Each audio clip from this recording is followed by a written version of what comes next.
Bismillahirrahmanirrahim. Assalamu alaikum. वालेकुम अस्सलाम। We're going to solve the problems from 10.7 to 10.10.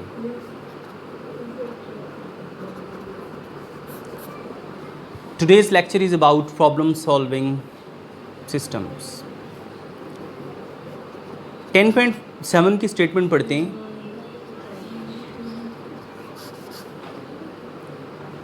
A transverse wave produced on a spring has a frequency of 190 Hz. Frequency is 190 है। 190 Hz and travels along the length of spring 90 meters. It has covered the distance of 90 metre. 90 meters in 0.5 seconds.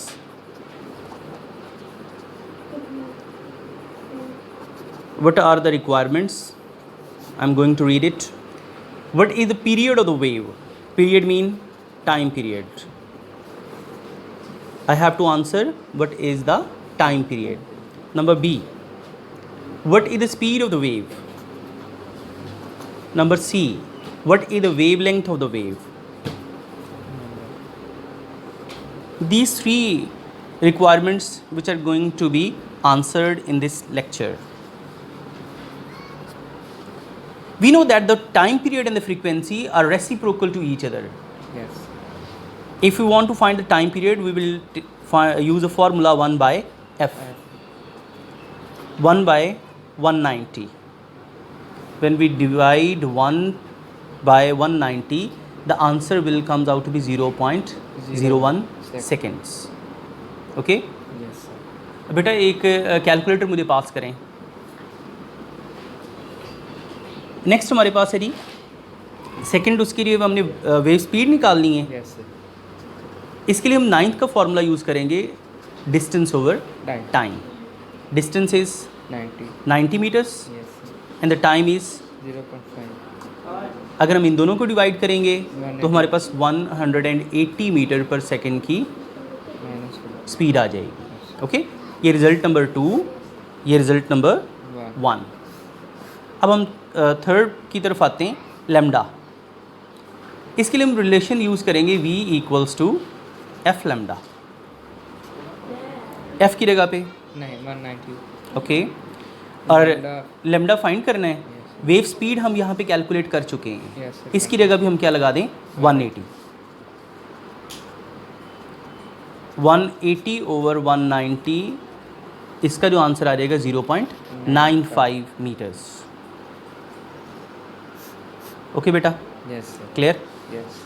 यानी इसमें हमने time period अगर निकालना है तो frequency वाला link लिया कि रेसिप्रोकल एक दूसरे के. अगर आपने स्पीड निकालनी है तो उसके लिए हमने डिस्टेंस ओवर टाइम निकाला. ठीक है, वो जो हमने फार्मूला यूज़ किया था 9th में. तो अगर हमने इसका लैम्डा निकालना है तो V is equal to F lambda, unit number 1 में ही हमने ड्राइव किया था. Yes.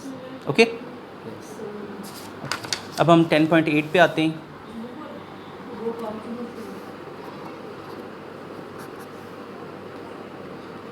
Water wave in a shallow dish are 6.0 centimeter long. Distance has been given 6.0 centimeter. In meters, it will be 0.06 meters. At one point, the water moves up and down at the rate of 4.8 oscillation per second. Frequency is 4.8 oscillation per second. Oscillation पर second basically frequency का ही unit है. चाहे आप ये लिख लें चाहे आप हर्ट्स लिख लें, क्योंकि number of waves divided by time is called frequency. तो उसको आप हर्ट्स में भी लिख सकते हैं और ऑसिलेशन पर सेकेंड में भी लिख सकते हैं. ओके, अब इसकी रिक्वायरमेंट्स की तरफ आते हैं. रिक्वायरमेंट्स में क्या है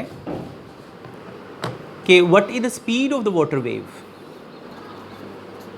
आपको स्पीड निकालनी है. नंबर 2 पे what is the period of the water wave, mean time period.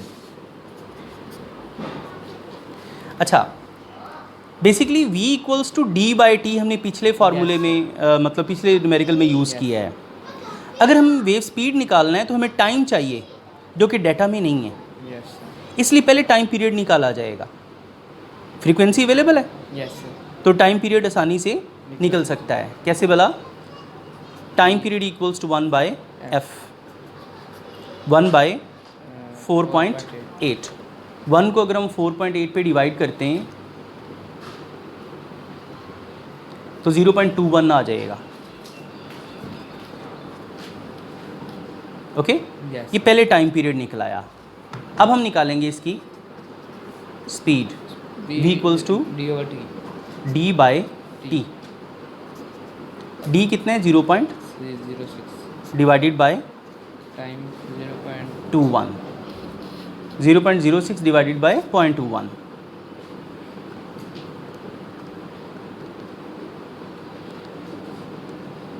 0.29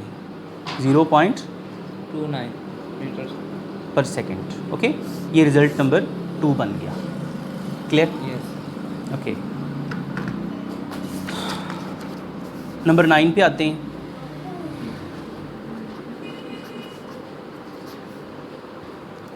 eight one end of ripple tank 80 centimetre cross, distance दिया हुआ है 80 सेंटीमीटर, इसे आप बदल लें मीटर्स में।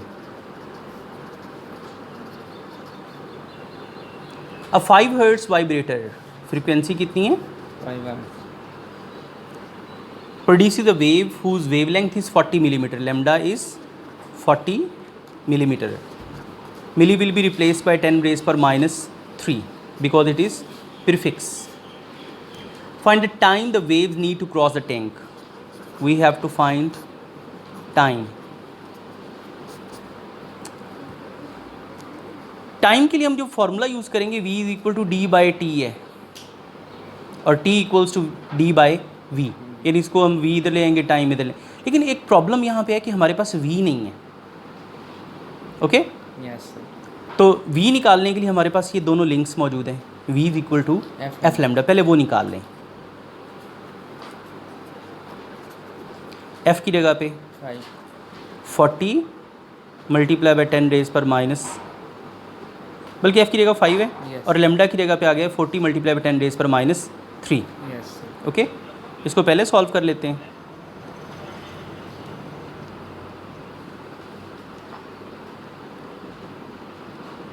Point 2 done. Yes, sir. अब हम इस्तेमाल करेंगे v equals to D by T. Time calculate करने के लिए d Time by D by V. v। D D. हमारे पास 0.8 ओके और v V is equal to 0.2 done. Yes. तो इसका जो आंसर है वो कितना आ जाएगा? 4.8 डिवाइडेड बाय 0.2। ओके बेटा। Yes, sir. ओके अभी लास्ट न्यूमेरिकल है जी।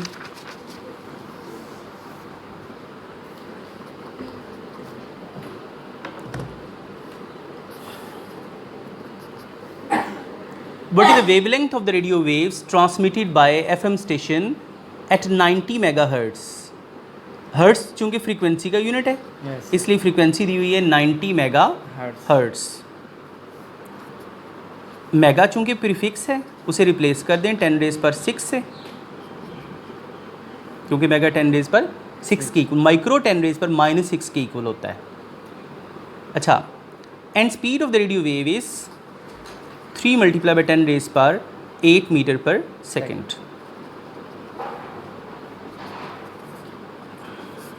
मालूम क्या करना था? What is the wavelength, lambda find करना है। सोल्यूशन में v equals to F lambda. F lambda, इसमें लेमडा लेने के लिए v बाय एफ। v की जगह पे 3 मल्टीप्लाई बाई 10 रेज पर 8 डिवाइडेड बाई एफ की जगह 90 मल्टीप्लाई बाई 10 रेज पर 6। 3 exp 8 divided by 90 exp 6, 3.33 metres. Okay Yes, sir. Clear? Yes. चलें ओके, थैंक यू, अल्लाह हाफिज़।